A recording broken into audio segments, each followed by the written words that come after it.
Bon dia, benvinguts a aquesta conferència que ens farà el Sergi Oliva. Li agraïm molt al Sergi que estigui aquí avui.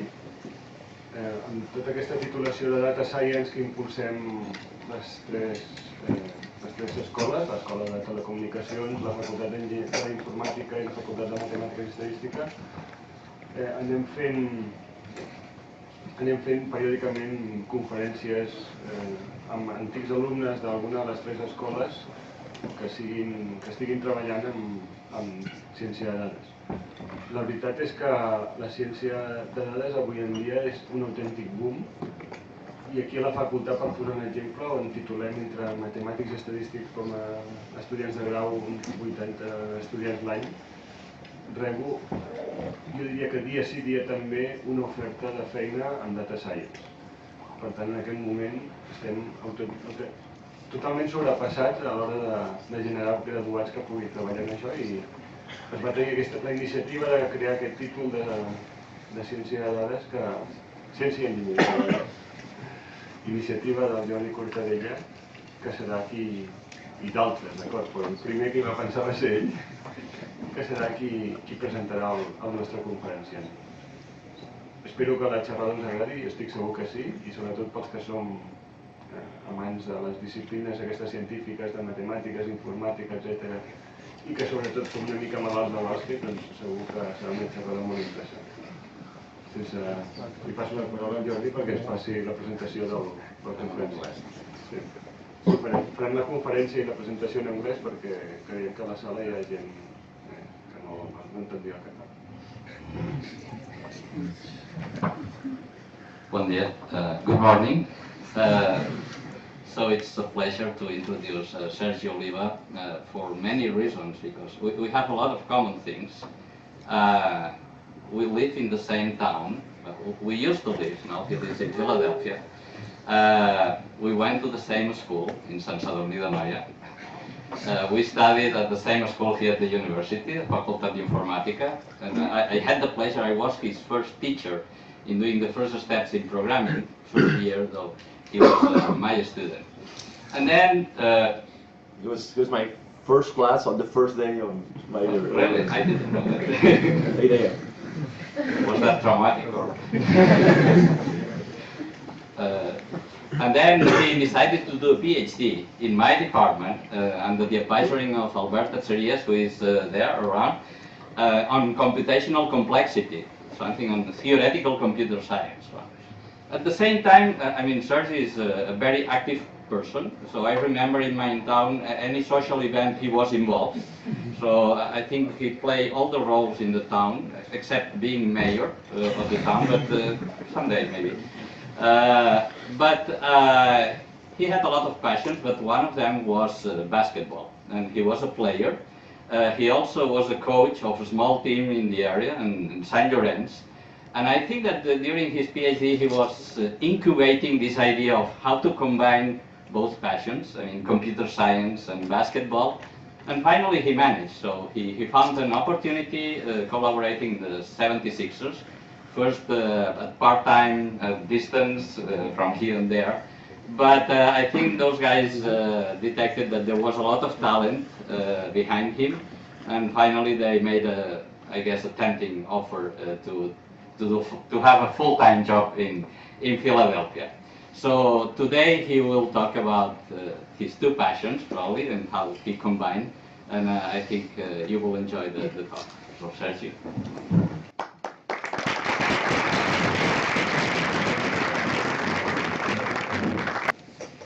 So as Jordi introduced very kindly, I will speak to what's been this I've called quantitative methods in sports. Some people call it analytics, some people call it like stats in sports. However you want to call it, like this introduction of like some sort of form of reasoning or quantitative method in like the sports industry, how that has evolved over the last now maybe I'll start a little earlier, but mainly over the last 20 years, and we'll see both like brief like just chronological evolution, and then we'll pay attention in the different data sources that in different sports have emerged. and how those, like, just based on the interest that the industry had on knowing more and more about the sport itself, that has generated new data sources, that each one of them has generated new ideas and new research that then has affected the sport and how the sport is thought of. I'll mention things about like maybe 4 or 5 sports, but I'll focus on basketball, which is the one I have more of a knowledge on. So first I'll go like very briefly on a chronological evolution. So the first sport in which there was any sort of stats, or the first sport that we know of, was baseball.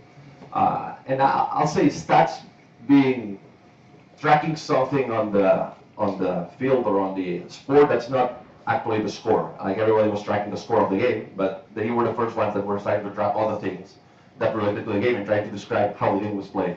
So already in 1858, there was like a first box score that was published in the newspapers back then.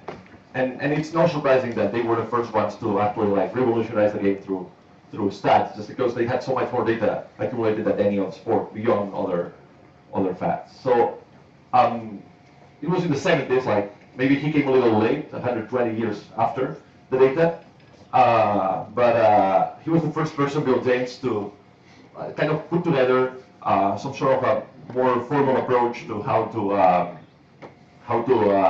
try to predict stats in baseball. For example, the stat that used to be like the gold standard for them back then was the batting average. This means every time a player, I don't know how much you guys know about baseball, it's like they basically just one throws the ball, the other one just tries to hit it, right? So how many times the player, what was the percentage of times that the player would hit the ball? So that was the gold standard. He was the person that started to devise all the metrics that related to that, but were not exactly that, and started to do like some sort of prediction analysis on how players would perform in the future based on their past performance and in that metric and others. This is a very clear case. Davy Johnson, he was a player in the 70s for the Baltimore Orioles. He was trying to convince his coach that he should bat second in the innings, which for whatever reason he wanted to bat second. And the way he did it, he envisioned that he could do that through stats. And he asked his owner to let him use a big computer in the 70s that he had in his brewery. And so trying to convince his coach that he should play in a particular position based on like an actual algorithm. The coach was not convinced, but the guy was really smart and he became a general manager of a team later in the day. So I think it's interesting. So when this came to more of a popular stance was when the book from Michael Lewis was in the market. So basically, I don't know how many of you have seen the movie or have read the book, but basically what the book is about the Oakland Athletics, the baseball team, and how they, by taking an out-of-market approach to how to measure how good players were able to like acquire players that were like maybe not so well perceived by the market, and so not so expensive in terms of like their salary, and with them being a small market team that didn't have so many resources, how that helped them like build a winner with less and less resources, just looking at like metrics that were describing how good the players were better. We'll see what that means more in detail. From the 90s, like people started figuring out that there was some interest in this topic, and they started like writing books, whether they were more anecdotal or more scientifical. Like there's been multiple books published since the 90s, and since 2007 there's been a conference in MIT that started in 2007 with 40 people in a classroom in MIT. Next Friday I'm flying there, and there's gonna be around, I think, 3,000 people in one of the biggest convention centers in Boston. So like the evolution, I think that's the clearest view on the evolution of this field, except for the fact that, one more thing. One of the things that was the most surprising is that it was not only like at the beginning, what ended up happening is that people were started to be hired in this type of roles, right? Let's come to the team and let's support the team with your analysis. At some point, people figured out that the people who were doing that was quite smart, so they started to rise in the rankings within the team. So even in the 2006. So this is Golovin, this is the guy that was in charge of the athletics when they were taking this approach. But other people since then, the first one being Grau in 2006, started rising on the top of the organizations and being the general managers of sports organizations, coming from an analytical background. And I think since then, there's been other people. Sam was my first general manager, another person that came from this background, and they, like a lot of owners, particularly in American sports where ownership is so important and it's the one that makes the decision of who's going to run the team, with more and more of the owners and billionaires coming from internet industry or any sort of like database industry, they are looking more and more for like database decision makers in order to run their teams. And finally, like, and with this I'll end the chronological overview, where people smell money that they throw money at, right? And a lot of different companies started like either providing data or analyzing data or collecting data, and even IBM has tried to get into the market by building tools for teams that can improve their decision making. So there's been a lot of industry of companies that have got into this industry of like data and sports.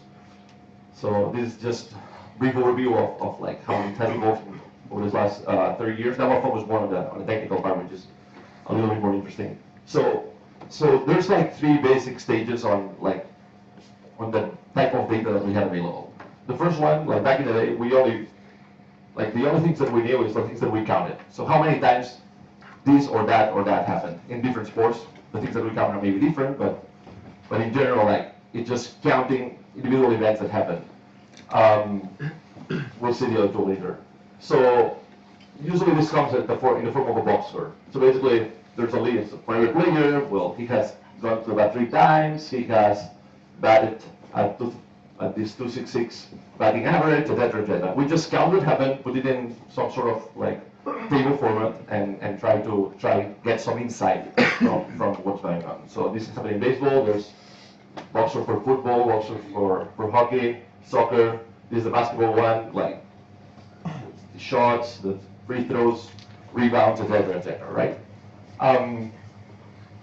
So let me talk first about baseball, and then I'll go to basketball. So when I was mentioning that the Oakland Athletics were taking an out-of-market approach, what they were basically doing is realizing that batting average, like the player hitting the ball in baseball, is a good thing. That's clearly a good thing, and so it correlates with winning. For them, winning means scoring runs, running around the field, right? But the fact that it correlates positively doesn't mean that it's the best thing that correlates to it. So based on the research of Bill James, he looked at something that instead of looking only at like the frequency of gains, so how frequently do you hit the ball, he would look also at the magnitude of those gains, meaning how many bases do you run every time you hit the ball. So you may hit the ball and not be able to run any base, so you may be able to run 4 bases. So by looking at this, like incrementing this concept of frequency with just the magnitude of the benefit that you were getting from each one of these hits, they were able to obtain like a metric that was not so easily perceivable by the eye. Like this is obvious what it is. This is something that you have to explain to people. So even that small step for some people, like they were reticent to just look at it and follow it. But they were starting to see that this would correlate with winning a lot more than this would. So why are we evaluating players this way when these are the players that we can actually be more sure that they will perform? So obviously some of these guys were good at both metrics, but there were players that were way better in this metric than they looked in that one. So they could find these out-of-market players or players that were undervalued by the market and construct a winner without need of spending a lot of money. It's not only that these players were cheaper, they were also probably better, just because, or you could be more certain that the players were better just because what they did correlated better with winning. Basketball was a little like was not so advanced at the time. There are a lot of things that I'll show you right now that is almost embarrassing to show, in the sense that the first application of math in sport was not even math, it was common sense. A lot of what was done was just making people realize that they were looking at things in very bad ways, and that there would be a better way to just a better way, or more a way that would actually make sense of things. So here's a question for you. So this is like from 3 seasons ago. These are the 9. So the way the best defense or best offense in basketball had always been defined is whoever scores the more points is the best offense. Whoever receives the least points is going to be the best defense.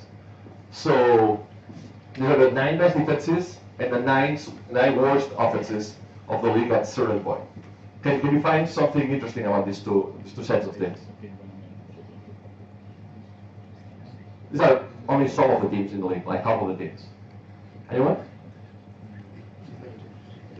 Huh? Negative correlation. No, a negative correlation. There's something even. They're the same team. They're the same teams.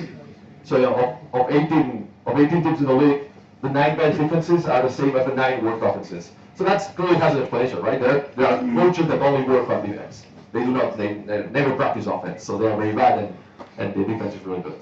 Well, I mean, we don't have to believe that, right?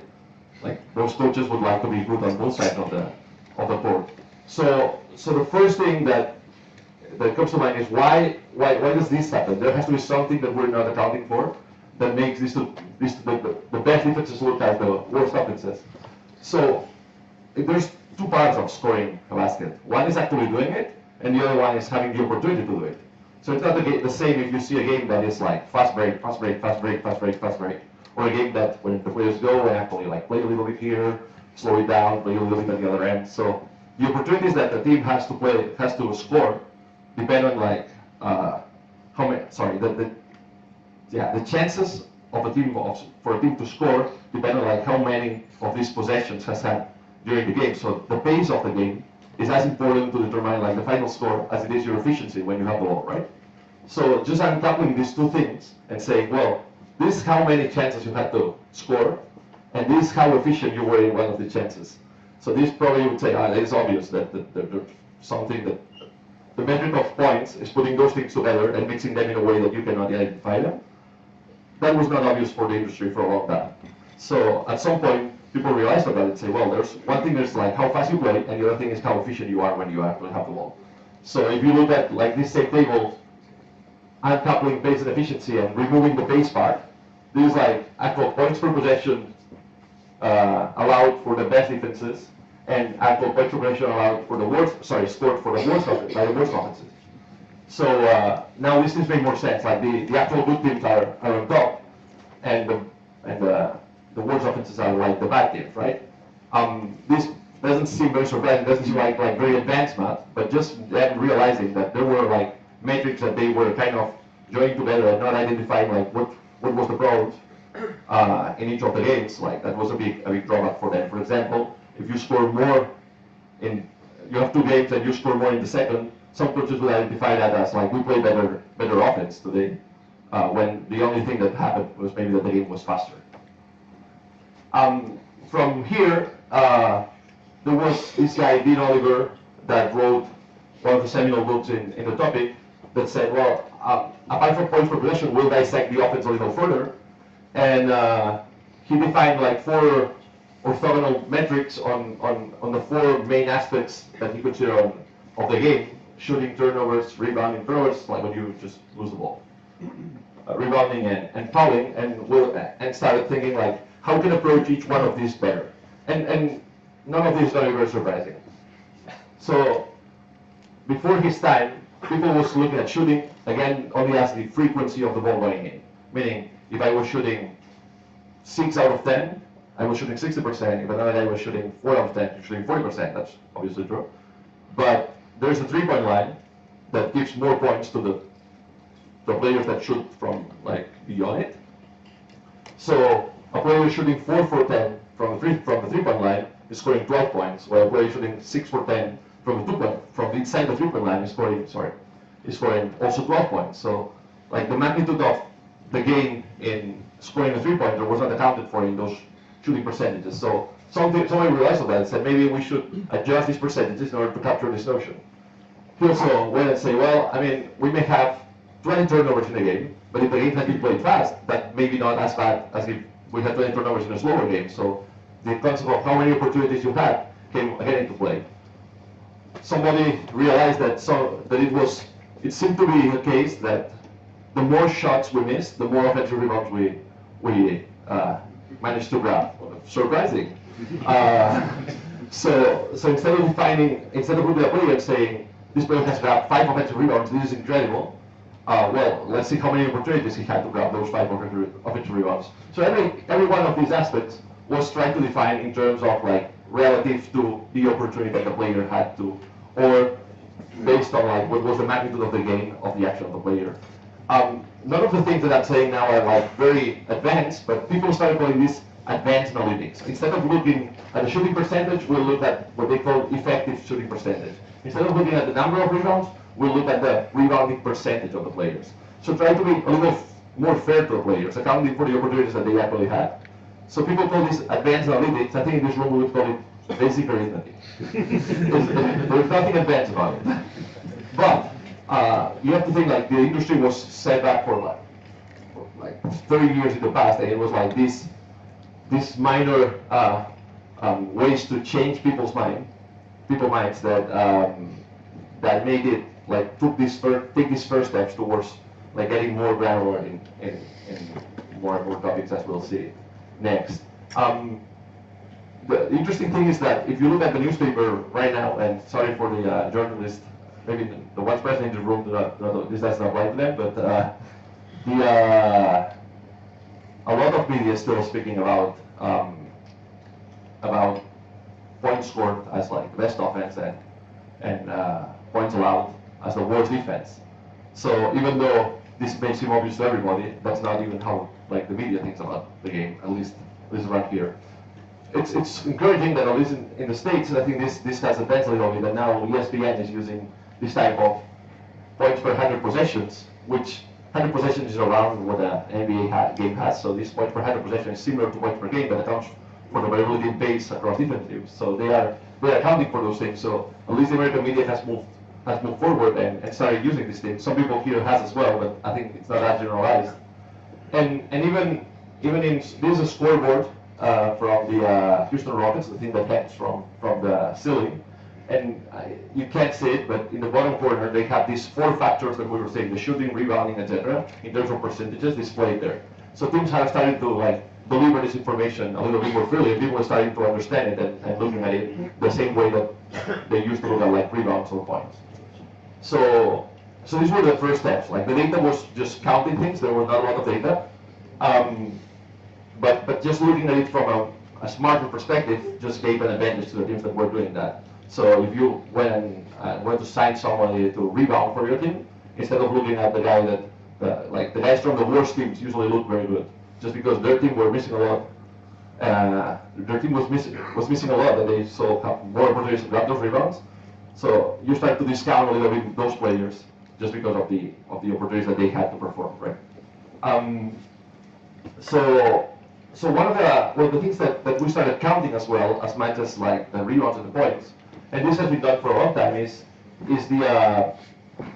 where the players were shooting from. Meaning, there's someone with initially just a paper and a pen, and now with a tablet that says, well, the shot has been taken from this spot, this spot, this spot, this spot.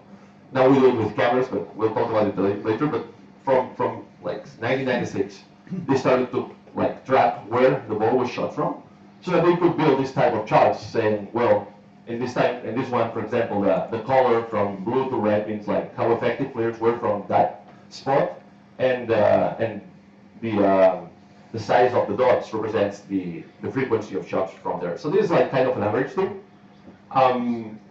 What they realized is the following: the shots that are taken from here and the shots that are taken from here by the same player have very little difference in percentage. So it is basically as good from here as from here. Obviously, with every inch that the player gets farther from the basket, it will be a little bit more imprecise. But there's not a big difference. Whereas there's a lot of a difference in the gain for the team. Meaning this shot will give you 3 points and this shot will give you only 2.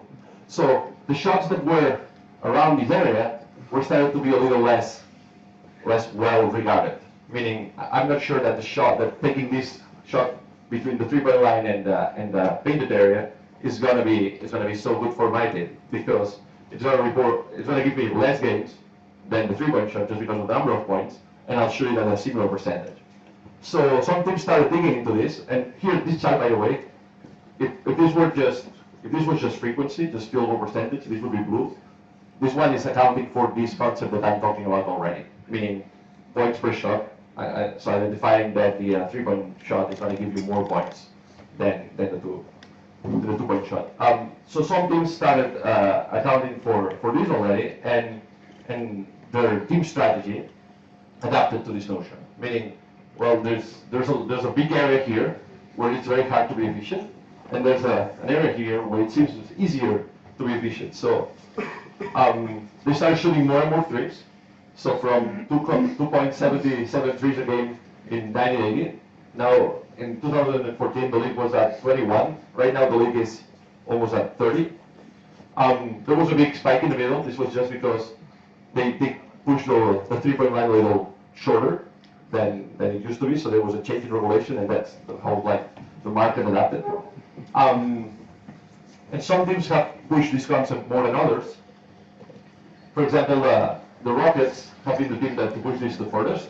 If this is how the shot chart from a regular team looks like, this is how it looks from the Rockets. You can see that the area in the middle basically has barely any shots, and they are shooting. Look at how far their players are shooting compared to a regular team.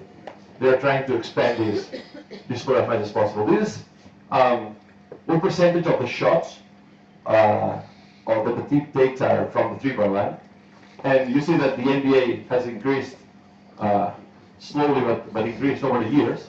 This is how the Rockets have increased, being always above what the league has been, but sometimes being almost extreme. And they take more 3-pointers than 2-pointers at this point, which is unheard of. Some people would say, old school coaches would say, there's no way you can win this way. So right now, and it's not only because of this, the players that they have probably helped. They have the most efficient offense in the history of the NBA. So by shooting from spots where a regular coach would always tell you not to shoot, what are you doing so far from the basket, they have achieved to be the most efficient offense in the history of the game. And the funny part is that they don't even do it by scoring a high percentage here. Just the fact that they create a threat from so far and at such volume makes everything that happens inside so much easier for them. So the correlation is not so much, correlation is more shooting from 3 increases your offensive efficiency, but it does not so by increasing your 3-point percentage or anything like that. It's interesting to see individual players. This is a player from Houston, and this is a regular 3-point shooter from another team. The places where this guy shoots, this guy doesn't even step on. You can see the shots are, it's like if they had a different line that was further from the basket, and they were trying to take the shots from that point. So it's interesting how teams have taken this concept of efficiency and the threes counting more than the twos, which seems obvious to everybody, and implemented it so that they can take advantage of it. I'll skip this. So one of the things that happened after, it's now we have counted these things, but the way we were counting them was by just having someone on the sideline of the basketball court just taking note of what happened. So we were kind of discarding a lot of information if we only looked at the final counts, just because we had an actual chronological view of how the game occurred, just by the way the information was taken. So they started thinking, well, why do we not just take this whole information and look at it from this chronological point of view, meaning what happened in the game at every second, or in this case in football, we were the score and the actions that happen at every play.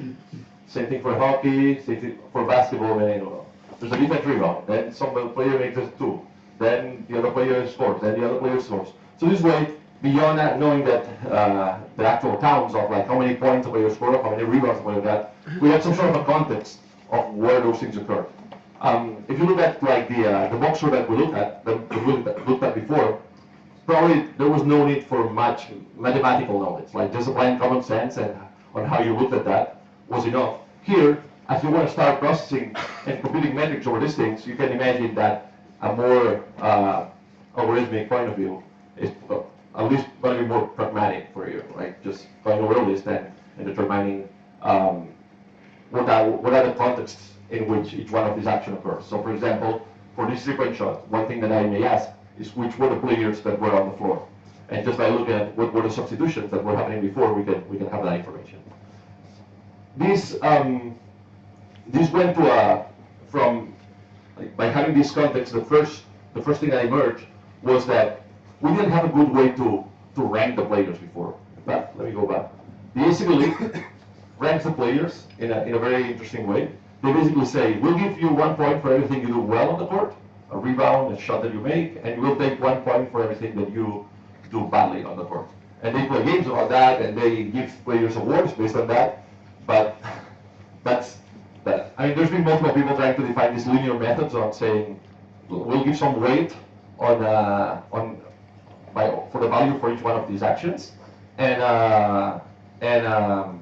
we'll add it up and have a linear function, and depending on like all these variables of the things that players are doing on the court, and we'll decide how good you are just based on that function. The ACB doesn't even care about weights; they just give 1 point for everything. So it's probably not a very good way to approach this, just because if you just look at the things that you're tracking, basically nothing on defense is tracked, so you're only looking at the offense.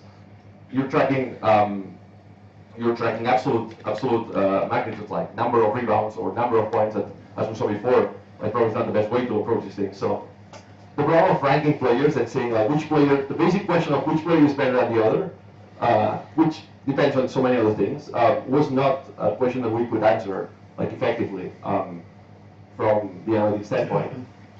So based on this, and based on the idea of correlating your performance to winning the same way that the guys at baseball did, they invented this metric called the plus-minus, meaning if the player was on the court, like the game may have played and a team loses by 6, but if I ask the question, what was the score of the game only when the player was on the court? In this case, say this is a full game, the player was on the court here, here, here, and here, and this was the difference between the score when the player entered the court and the score when the player left the court. So the team was like 2 points better once they left the court. Just by looking at this and adding it up, you could say the player had an impact of +5 in the game, meaning when he was on the court, his team was 5 points better than the opponent. So this directly correlates to winning. There's no how much is a rebound worth or how much is this free throw worth. It's like how much do you impact the game. But it has a big, so it's a good way to rank the players in their impact. But it has a big issue. If these are like the top 10 players on this metric for last season. What do you notice on this list? Huh? 3 teams. There's 3 teams, and there's a very good player and 2 teams basically. Meaning that if you're playing for a good team, the fact that you were +12 on this stretch, maybe thanks to you or maybe thanks to everybody else that was on the court. You can be a very good player, and if you play with Bugs Bunny and your opponents are these big guys, you're probably going to look bad in this metric, right? You're going to be -30 and maybe you've done very well. Does that make sense? So people started thinking, and this was like the start of serious research on basketball. I would say that I have not much to present here. On how can we account for this context better? So what people came up with was this idea of adjusted plus-minus, which basically is taking every set of 10 players that's on the court. Say at the beginning of the game, we'll take the 10 players that start the game, and then at every substitution, we'll take the 10 players that are on the court. We'll have 5 variables. There's a variable per player. We'll have this equation saying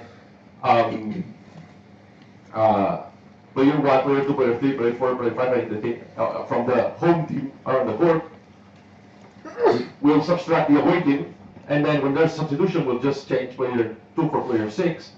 And this is like, I try to simplify it, but the idea is that this is like the partial score of the game. This meaning the green team was 3 points better than the red team during that stretch, right? So if you take all these equations and and you regress them, you come up with this idea of adjusted plus minus, meaning what's the actual contribution of the player, or what's the best way we can approximate this contribution of the player for his team, accounting for everyone that was playing with him, but also everyone that was playing against him. Let's see how this would work. So this has a lot of issues. For example, like there's a lot of teams that play like for single position, they play only 2 players that never play together. So there's a lot of collinearity that could happen there. So it requires very big samples. It requires, so the way the game is played, it's not only the same teams that are playing against each other. So once you look at this for the full season of games, you realize that the graph that's behind this equation is very sparse because the teams only play each other so much. So the fact that there's not so much overlap on the players makes that maybe you need 2 seasons of data to have any sort of reliable information. So it became a way and it is in the NBA where we play 82 games and over 30 games. Like in leagues where they only play like a team twice, like that's even harder to do. But it became a way to in some way, evaluate players in ways that had never been possible before, just by looking at like what context they were put in and how good they were at performing in that context, or even further, trying to remove the context of the equation and looking at like if the player was put in this average context, how well would the player perform in it? What else could be looked at in terms of context? So one of the things that we have discussed before is like this rebounding percentage, right? The idea of how many rebounds were available, how many the team got. So now by having like these chronological events of what happened in the game, we can know like how many rebounds happened while the player was on the court. So we can look at the individual rebounding percentages, meaning the player had 8 rebounds available, he got 4 of them. But we can also look at like how did the team perform when the player was on the court. So we really don't care about whether the player grabs the rebound or not. We only care about whether our team grabs it or not. So there are players that may be good at helping the team get rebounds, but they do not actually get them themselves. This usually called intangibles in the past, meaning the player is contributing in a way that doesn't get tracked. But now we can look at like how is the team performing when the player is on the court versus when the player is off the court, and like at least having an approach that can capture this notion of a player helping or impacting the team. Other things that can be done is looking at combinations of players or matchups, meaning when 5 players play together, how are they performing together? What's like this synergy that's created amongst those 5 players? And there are players that may play well, that may be good, but may not play well together. So you can approach that either to like try to separate them on the court, or try to just by the substitution patterns being so that they never play together, or by finding other ways to like strategically to approach how they play together. The same thing can be said for having for looking at how a player plays against another player. Meaning when this player, like this is JJ Barea, when he plays against Mike Bibby, how is the team performing in those minutes where they play against each other? So this obviously just by counting things was never possible. Now by having this context and the chronological data, this became possible. This is a very good example of how this was applied in the 2011 finals. After 3 games, the Mavericks, which coincidentally were the first team that had an analyst sitting on the bench and giving input to the coaches constantly, as much as the coach will let him. They realized that after 3 games against the same team, every time that Barea was a backup for them. He was coming off the bench, and Mike Bibby was a starter. So they were not on the court together so much, but they realized that every time they were on the court together, he had an easier time scoring on him or just generating good actions for his teammates. And the team was a plus 17, like this, a plus minus of plus 17 in those 33 minutes when they were on the court together. When they were not on the court, together, it was because Chalmers, who was the other pointer from the team, from Miami, was on the court. And in those minutes, he performed badly because that other player was better able to defend him. So what the Mavericks decided to do is try to maximize the time in which this player was on the court with Bibi, and they started him like usually here that doesn't make so much sense, but in the NBA it's a big deal who starts the game. Like the players make money even according to that. No? The idea that someone's a starter is kind of an idea of prestige. So so they started him in the next game just to facilitate that this would happen more often, and they ended up winning the championship. And one of the decisions that was put as one of the best coaching decisions that was made during that series was to start him and make him like play against Bibi, who was not able to guard him. So I mean that you probably don't need this data in order to make that decision, but it certainly helps and gives you more of a confidence in order to make it, right?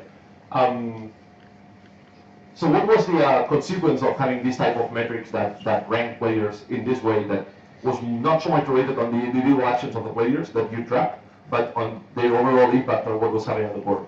So there was a shift in player evaluation. For example, players like Hubert is an interesting case. He's a very tall guy, and he did not block so many shots, or he blocked quite a amount of shots, but he was not like these spectacular shot blocking players that everybody was perceiving them as protecting the rim inside in a massive way. But he was good at like influencing what was happening around him. So even though maybe when you were like counting the blocks meaning taps, there's a fresh frame.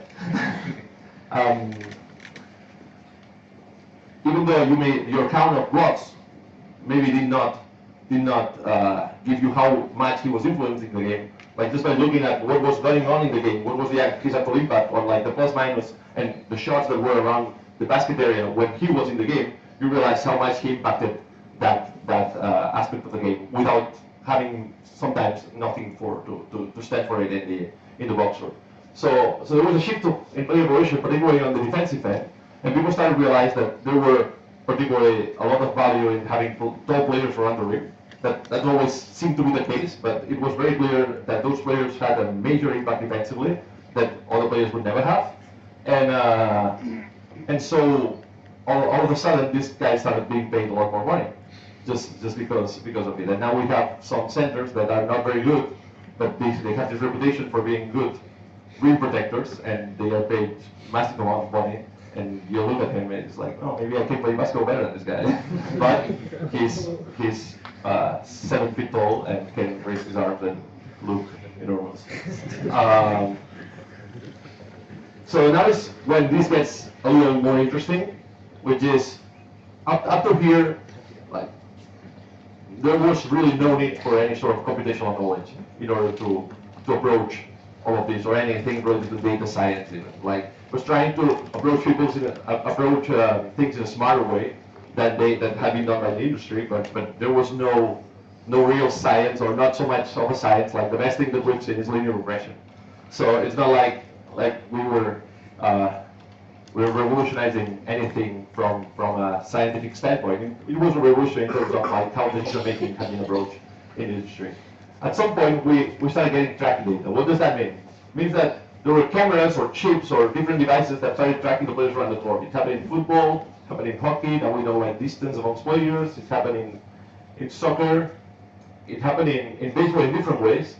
And for example, now one of the things that's interesting in baseball that they are doing now, they know exactly, like they track the ball. The ball was really fast, but they have managed to track it. So baseball teams have like used to have these guys like trying to come up with metrics that correlated better with winning.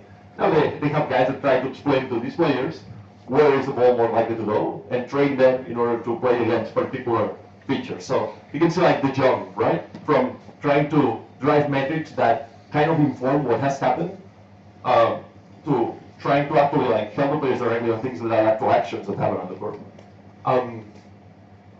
There was interesting research done even in tennis. This was a paper presented at the MIT Sloan conference that I referred before that was tracking I think it's called Hawkeye, right? The Hawkeye technology, when they say the ball has gone in or not. So they were tracking using that technology where the ball was going at every point. They were keeping track of how good the player was at returning every single shot and how was he how good was he for every single shot at creating an advantage on the other end, coming from that shot, and so they could calculate like what was the life expectation of who would win that specific point just based on what was going on real time. They could do that. They could do things that like identifying which players, just based on like their ability to return a certain type of shot, which players have similar playing styles. So you could, if you're like Roger Federer and you're playing against a guy that you have never played against, they could tell you, well, just based on this type of data, this guy plays exactly like that other guy that you played 4 times against. So play him exactly like you would play that guy, just because his profile of the types of shots that he's able to return is very similar. So you could like give this type of feedback to players to prepare them better for the game. In basketball, we have this camera. This is how player tracking is described when you go to real-world audiences. Say, oh, we have these cameras and the players move and we capture them. This is how the data looks. We have like for every game and every period and every point in time, we have a ball that has like some coordinates, and the players that have some coordinates. Right now we have X, Y for the players, so we don't know how tall is that, or how high is that. We have X, Y, and Z for the ball, so we know like the power of the ball. But yet we don't know things like the orientation of the player or the arms of the player. So there are things that can be improved even on the data set, but it's obviously this captured 25 frames per second. So each one of these is like 1 million data points per game. Compared to like the type of data that I was showing you before, obviously there's a lot more you can do with this than what you could do before. Before you were basically looking at like how all these actions finish. Was there a shot? Was there a rebound? Now you can see like exactly which movement happened on the court at every single time, right? So things that this maybe doesn't seem so useful, but I can find the cursor.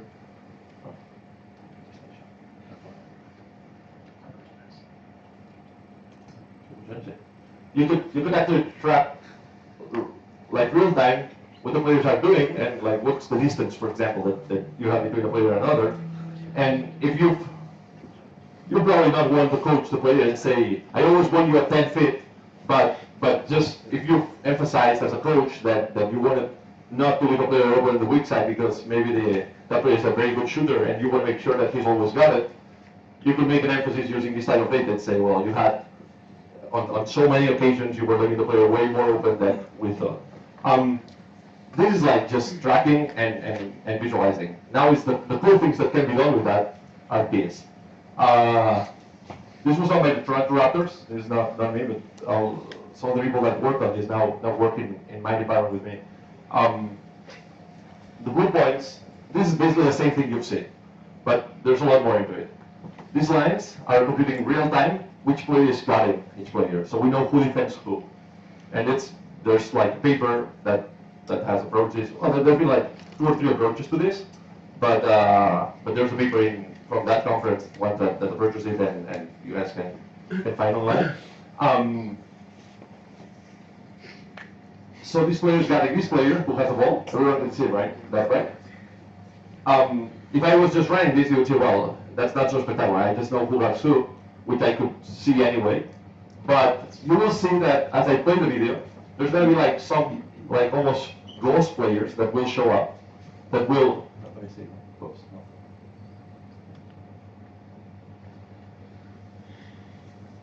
You see these small or these like transparent players that show up there. These players are going to be in the optimal position according to efficiency, but also like coaching instructions. The optimal position where the players should have been in that particular defense, given what the offense was doing. So you can actually watch this with the player and real time, as I'll show you, say, well, you can see where you are and where you should have been.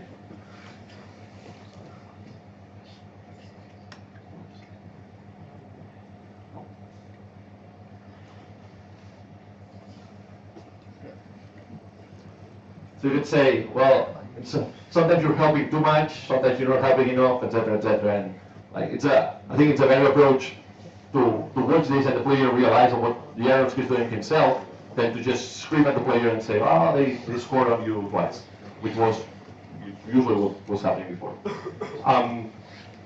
Research that was done on this this may be one of the most interesting papers that has happened based on this data, is the idea that now we can evaluate possessions. The way we were talking about ranking players before was, let's look at their full body of work and try to extract what was the value they contributed based on like this massive amount of data and all the context and whatnot. And that was based only like on the effects of, or the impact of their play, assuming that they had an impact on the actions of the overall team. Here you can actually, instead of trying to guess, you can actually look at those things and say, if a player has the ball up top, we can start looking at like, what's the likelihood of the player performing each one of the possible actions he has? What's the likelihood of passing into the corner? What's the likelihood of passing into the high post, passing into the 3-point line? And each one of those passes, what's our expectation in this possession on the number of points that we will score? Say I bring up the ball up, the expectation is that I will score something around 1.1 points, just because we have the ball, we're there. That's the league average. But now say that John is defending me, and I just go by him, and he's no longer defending me. So now there's a more advantageous position for my team. So one question I can ask is, if before, just because league average on this type of plays was 1.1 points expected on that possession, after I went by Jordi, what's the expected value of that possession now that we have a more advantageous position? If, say, we agreed that just by looking at all the previous instances where that type of action has occurred, that the value of that possession at that point was, say, 1.3, we can assign like what was the actual contribution that you had on that play by just driving by your defender on this plus 0.0, like plus 0.2 points that we added to the expectancy of what was going on. This guy then maybe passes to the corner, and then the pass to the corner may deliver a shot that is made, say, 40% of the time on a 3-point shot, which equates to 1.2 points per possession, right? 40% of a 3-pointer.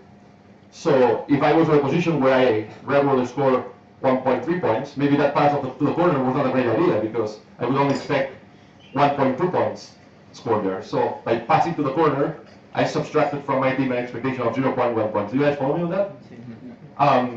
And then the shooter has a shot in his hands that's worth 1.2 points, and it's a matter of, does he make it and get 3 points, so he's contributing 1.8 points, or is he missing it and he's contributing what?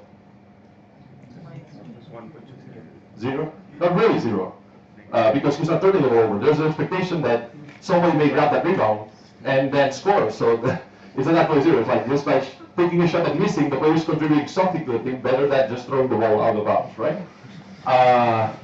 So instead of having to look at the player contributions from like trying to get these contexts and getting all this data and trying to account for like the teammates and whatnot, now we can actually see like what the player is doing on the court and trying to like, just and obviously this is hard to do and it requires a lot of like event identification on like the different parts of what's going on the court. We have to identify when the player has drive by his man and would have made a pass in the corner and try to understand which were the shooting percentages were all over the court, etc., etc. But now we don't have to guess anymore. We can actually like measure what was the actual contribution, not of the endings of the plays, but actually what each one of the actions on that play. So I would say this type of research is not so much applied yet at the professional level, and it's very interesting, I believe. So I think it's where this is probably gonna grow.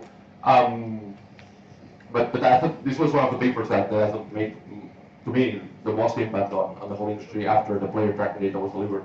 It's the idea of like, yeah, we don't have to guess what happened based on the outcome. We can now look at the process.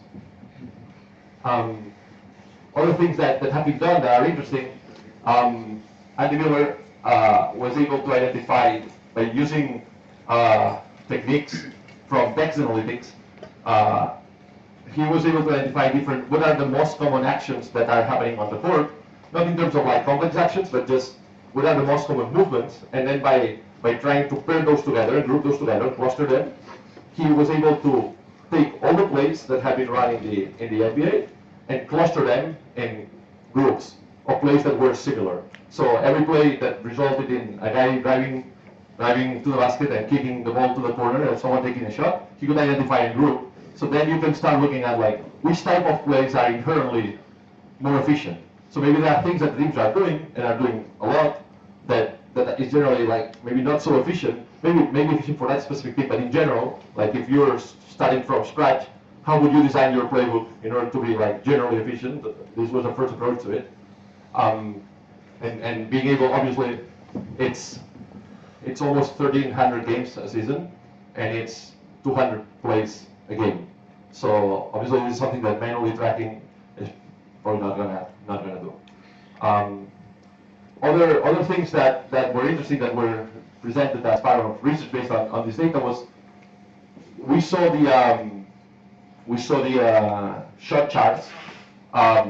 We saw the shot charts for offense, where the players were shooting from, but we could see also the shot charts from defense. Which shots is the player influencing the most and making players miss more than average on those shots? Meaning, for example, Roy Hibbert, shots that were taken around the rim, players were taking them below their averages when he was around. So he's impacting this area of the court rather than the perimeter. The other players that impact the perimeter way more than the area around the basket. So just by understanding like who's guarding who and where the players are positioned, you can see like which areas of the court they can impact defensively. One of the things that to me is beyond what we discussed is the most interesting, and right now I'm working a lot with the coaches, which usually have a quite an old school view of basketball, is trying to, there's a lot of trade-offs in basketball. There's like the idea of, do we go to the offensive rebound or do we come back to defend on the other end? Or in this case, do we reach, this was a basketball, do we reach for the steal and try to steal the ball? Or do we try to play solid defense and the player not get by, right? So these trade-offs have always been approached by the coaches, and generally from a conservative point of view. A coach would scream at you if you try to steal a ball and you don't get it. So in this particular play, say here Robert Covington will try, so the player will both him, and at the end he just picks the ball and steals it from him. You realize that? Can you see that?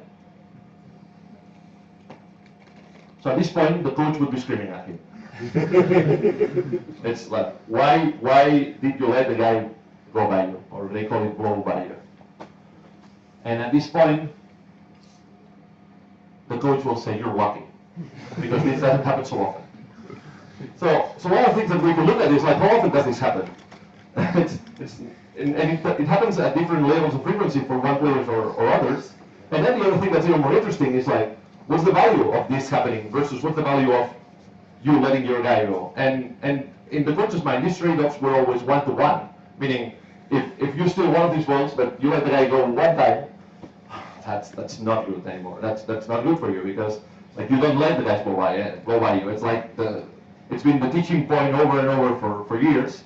So it's just hard for them. And I think it stems from the understanding that this trade-off from like when you get the steal and when you will get blown by is one-to-one. But then if you actually look into it, you realize that, and this one has no tricks. How many points do they score when you steal the ball? If you steal the ball, they do not score points, right? And so there's a lot of value with that, right? You had the ball up here, say you had the expectation of scoring 1.1 points, and once you steal the ball, they have an expectation of 0, so you've contributed like 1.1 points. By letting the guy go by you, this expectation of 1.1, up to what has it increased? The reality is it increases like 0.2, maybe? So it goes from 1.1 to 1.3, which is a very good increase, but it shows you that like this plus 0.2 compared to the minus 1.1, well, there's a trade-off here that's maybe a 5-to-1 or 6-to-1 trade-off, not a 1-to-1 trade-off. So if this guy is able to do this like 1 out of 5 times or 1 out of 4 times, it's probably worth it. So trying to like instill this mentality to the coaches is tough because they want solid fundamental, whatever. But the reality is that there are some of these gambles that are worth it, right? So I think one of the things that we've been able to do thanks to this type of data is trying to quantify all these trade-offs that were occurring. Another one that's very interesting is we'll see James Harden. What type of shot is he going to shoot? He's from the Rockets. So this player decides, so he can, this defender can make this play in 2 ways. He would go, well, multiple ways, but in particular in this case, we'll say he can go over the screen and try to chase him, or go under the screen and try to beat him at the other end. Does that make sense? So what's the risk of meeting him at the other end? That the guy will stop and shoot, right? What's the risk of chasing him? So that you'll give him an open lane to just drive to the basket, right? So when you see that the guy performs like this, and say, when he goes under, he takes a shot, and he makes that. What's the coach doing right now? Screaming at the player. Why did you go under? Because he made the shot. So this is a very interesting question. Is it worth going under?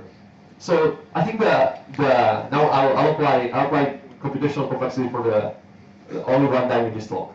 The coaches are thinking of NBA coaches are thinking of defense as in some sort of a worst case analysis, meaning the way I'm going to defend this play, or the way I'm going to defend this play is I'm going to think at every time what would be the worst possible thing that can happen to me. So at this particular point,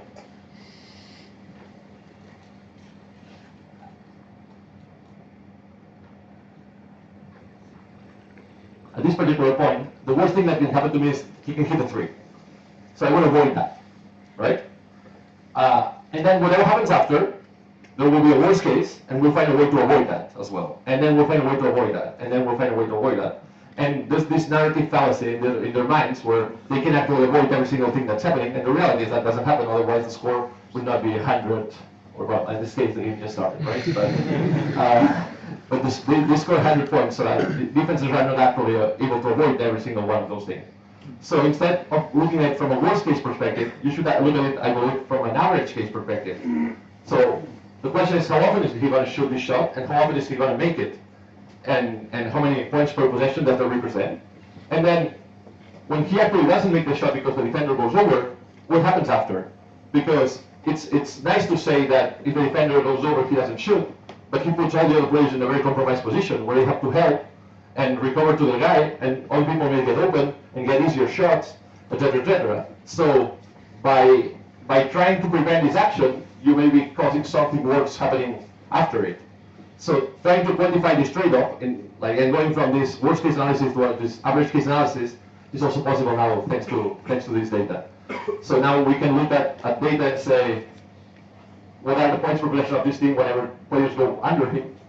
And that includes how often does he shoot, how often does he make, and what are the points per possession when the player goes over it, and that includes everything that happens after. So for the coach, now it's like almost human to identify the shot that he made, that those 3 points were a cause of this, or like consequence of this action. It is hard for the coaches sometimes to identify that this corner 3 that he's going to shoot after he drives and kicks the ball is a product of that action. So now we can tie this together and see what are the ripple effects of each one of the actions and tie them as part of the effectiveness of the primary actions that triggered the whole play. What consequences? So here's where it gets tricky, because this is very new. All these things I'm showing you, I think teams have started looking at things this way in the last year or 2 years. So what consequences will that have? Like we've seen that with the rise of the with the realization that the 3-point shot was more effective, there was a rise in the amount of 3-point shots that were taken. Now I'm going to guess what consequences is that going to have, but I'm not sure that's going to be true. But I believe that coaches are going to go from this worst case analysis perspective to this average case analysis perspective, and what they will try to realize that sometimes trying to avoid his points by sending multiple defenders to him is maybe not worth it, because you avoid the primary action that you're worried about, but maybe the ripple effects of those actions are going to be even worse for you. So I think something that we'll see in the future, and maybe I'm wrong, is that things will start helping less and start being okay with players scoring in actions that you would start thinking why are they not helping more here? This guy's going to score every time. But the reality is he's not going to score every time. And maybe the amount of times he scores is just worth it for you compared to what would be the effects of you playing a more aggressive style of defense.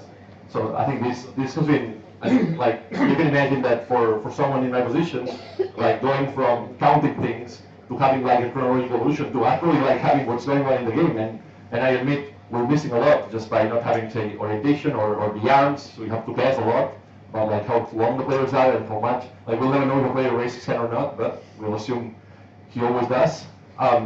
But going from that type of data to this type of data just increases the outlook of how much you can do incredibly. So with that, I think I went a little over time, but I'll be happy to take questions if they don't,